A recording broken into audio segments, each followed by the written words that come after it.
Hello guys and welcome to my YouTube channel FK electronics work. तो आज की इस वीडियो में मैं आपको इस माइक्रोटेक इन्वर्टर की बैक पैनल की सेटिंग बताऊंगा, जिससे कि आपकी बैटरी का जो बैकअप है वो भी बढ़ जाएगा और बैटरी जल्दी ख़राब भी नहीं होगी। ठीक है, तो देखिए, ये जब भी आप न्यू इन्वर्टर लेते हैं तो उसमें आपको इस जो बैक पैनल का है स्विच है उसका सिलेक्शन सही से करना रहता है। तो देखिए, अभी माइक्रोटेक का EB 1100 मॉडल है। चलिए मैं इसे बैक साइड से आपको दिखाता हूँ। इस सेटिंग को आप किसी भी इन्वर्टर में कर सकते हैं, चाहे वो माइक्रोटेक का हो, लुमिनस का हो। तो यहाँ पे देखिए, यहाँ पे दो ऑप्शन मिलते हैं, एक इनपुट वोल्टेज और एक चार्जिंग। ठीक है, तो यहाँ पे देखिए जो STD और नैरो दो ऑप्शन दिए हुए हैं इनपुट वोल्टेज में, और चार्जिंग में भी हाई और स्टैंडर्ड। तो सबसे पहले हम यहाँ पे इनपुट वोल्टेज की बात करते हैं। तो यहाँ पे जो STD वाला ऑप्शन है वो इसलिए दिया गया है कि अगर आपके घर की AC सप्लाई 100 वोल्ट से लेकर अधिकतम ये हाई वोल्टेज में मान लीजिए 300 वोल्ट तक जाती है, 100 वोल्ट से लेकर 300 वोल्ट तक जाती है, तो आप इसे STD पर सिलेक्ट रख सकते हैं।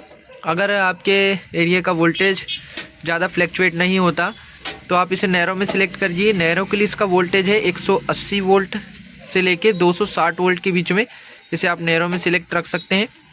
अगर 180 वोल्ट से सप्लाई नीचे जाएगी तो ये UPS मोड पे आ जाएगा, और 260 से ऊपर जाएगी तो भी ये UPS मोड पे आ जाएगा, अगर आप इसे नैरो में सिलेक्ट रखते हैं तो।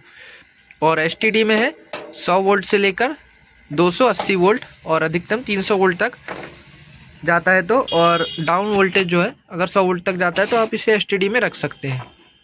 और इसमें सेकंड ऑप्शन है देखिए चार्जिंग का।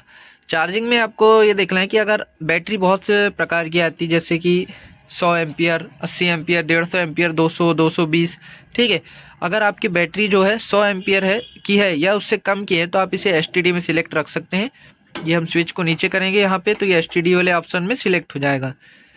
100 एम्पियर से कम की बैटरी या 100 एम्पियर की है तो आप उसे STD में सिलेक्ट रख लीजिए। STD में ये बैटरी को 13.5 वोल्ट तक चार्ज करता है। और यहाँ पे हाई वाला जो ऑप्शन है 100 एम्पियर से ज़्यादा की जो बैटरी है उसके लिए आप इसे हाई में सिलेक्ट करिए। हाई में ये 14.5 वोल्ट तक बैटरी को चार्ज करता है। अगर मान लीजिए आपके पास 150 एम्पियर की बैटरी है और आपने इसे STD में सिलेक्ट कर दिया तो आपकी बैटरी जो है वो धीरे धीरे चार्ज होगी और बैटरी सिर्फ 13.5 वोल्ट तक ही चार्ज हो पाएगी, जबकि बैटरी 14.5 वोल्ट तक चार्ज होने की उसकी क्षमता है, फिर भी वो 13.5 तक ही चार्ज हो पाएगी क्योंकि आपने स्विच को STD में सिलेक्ट रखा है। तो आप बैटरी के अकॉर्डिंग इस स्विच का सिलेक्शन करें। 100 एम्पियर से ज़्यादा की तो हाई में, और 100 एम्पियर या 100 उससे कम की है तो आप STD में सिलेक्ट करिए। और यहाँ पे इनपुट वोल्टेज का मैंने बता दिया आपको। STD के लिए यहाँ पे आपको रखना है 100 वोल्ट से 280 वोल्ट तक के। अगर सप्लाई बहुत फ्लैक्चुएट होती है, ज़्यादातर गांव में देखा होगा आपने, वोल्टेज बहुत कभी कम या ज़्यादा हो जाता है, तो आप इसे सिलेक्ट कर सकते हैं अपने वोल्टेज के हिसाब से। तो इस प्रकार आप किसी भी इन्वर्टर के बैक पैनल की सेटिंग कर सकते हैं। अगर वीडियो पसंद आया हो तो प्लीज़ लाइक करें और चैनल को सब्सक्राइब करें। तो मिलते हैं हम नेक्स्ट वीडियो में।